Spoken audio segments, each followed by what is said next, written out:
Լսեք, մենք արձագանք տվել, երբ որ դուք խոսում եք այնտեղ պահվող անձանց մասին, ավելացրեք, որ Նիկոլ Փաշինյանը այն մարդն է, որը որ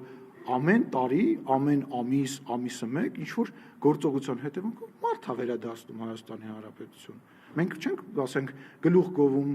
բերան ծռում, ինչ որ մեկին փորձում լավը թվալ, չգիտեմ,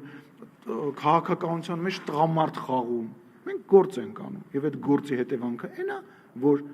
արդեն ընդամենը 19 հոգի է մնացել հաստատված Ադրբեջանի բանտերում։ Իսկ այդ մարդիկ, ովքեր որ մեծ խոսում են, ինչ են արել Հայաստանի Հանրապետության համար, կամ հենց այդ նույն մարդկանց համար։ Այդ մարդկանց պատճառով է, ովքեր կարող եմ վերջացնեմ, այդ մարդկանց պատճառով, ովքեր որ մեզ քննադատում են, որ մենք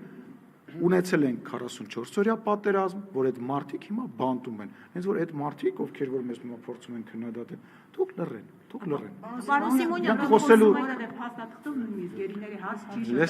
լսի 200 գերիներից մնացել է 19 հոգի։ Կարամ ամեն օր քեզ թուղթ գրեմ, ուղարկեմ, ուրախ ցույց տակ, ծապտակ անցնեք, գնաք առաջ եւ ընդհանրապես բան չփոխվի։ Թողեք գործ անենք, թողեք այդ մարդկանց հետ բերենք ոնց որ բերում ենք։ Հերիք քաղաքական շարժումներ անեք, գերիների հետ կապված բանը, անհայտ կորածների ծնողների հետ կապված քաղաքական շահարկումներ անեք, մահացածների